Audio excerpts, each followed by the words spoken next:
Harmonies from home, and today I will be showing you an introduction to one of the most beloved instruments in the world, the piano. The most important part of starting to play the piano is your posture. Make sure you're sitting straight up with your shoulders and arms relaxed. Your legs should be uncrossed, with your feet either resting on the floor or lightly resting on the pedals.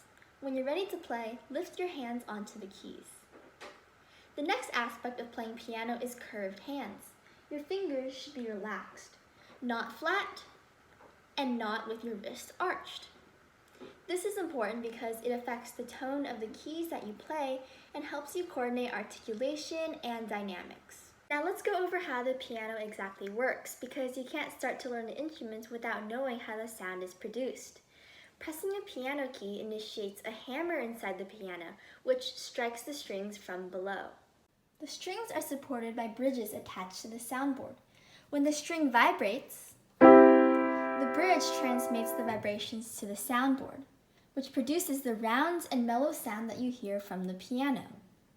Each string is tuned to a specific pitch that corresponds with the key that you press. The next part of piano is finding the notes corresponding to each key. White keys are notated by 7 different letters: C, D, E, F, G, A, and B. This pattern repeats in octaves up and down the piano's keyboard. Now, the black keys that lie in between each white key, except in between E and F, and B and C, are labeled depending on their adjacent white key. If the black key is notated half a step above a white key, it is called a sharp.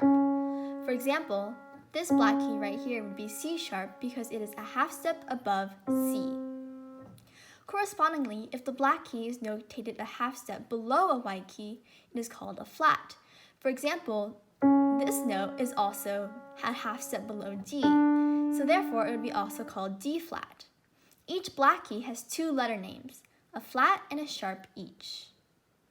Now let's discuss pedaling. Although beginners usually don't start out with pedaling in their songs, it is still important for every pianist to know the functions of each pedal so that they can reference or use the pedals as needed.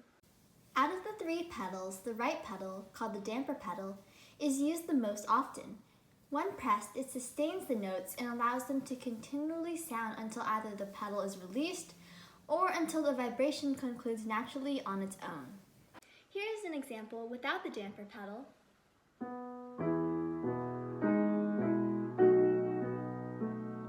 And here is the example with the damper pedal.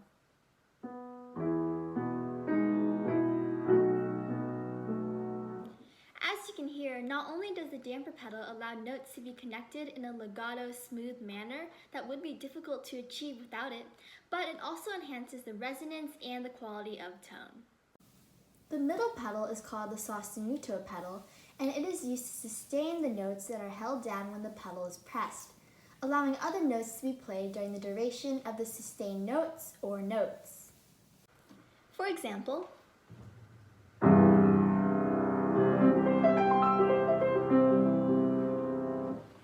commonly, only grand pianos have this feature. Upright pianos' middle pedals are usually practice pedals and merely soften the notes rather than having the full function of a true sostenuto pedal. Finally, the left pedal is the soft pedal, also called the una corda pedal. When this pedal is depressed, it shifts the piano's internal action to the right, resulting in the hammers hitting only 2 strings for each note instead of 3. Here is an example without the soft pedal.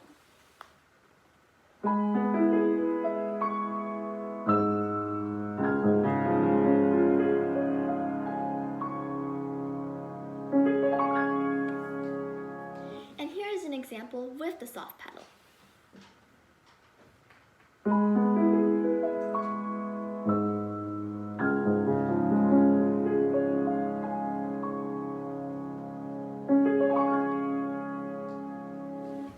The soft pedal contributes to a quieter tone and is useful if you have a mellow, soft passage where the delicateness and the quietness must be prominent. That's it for today's video. We covered posture and hand positioning, the basics of piano keys, and the 3 piano pedals. I hope that this video gave you an overview of this beautiful instrument and inspires you to play the piano. Remember to subscribe to Harmonies from Home for more classical music lesson content and videos. Thank you for watching.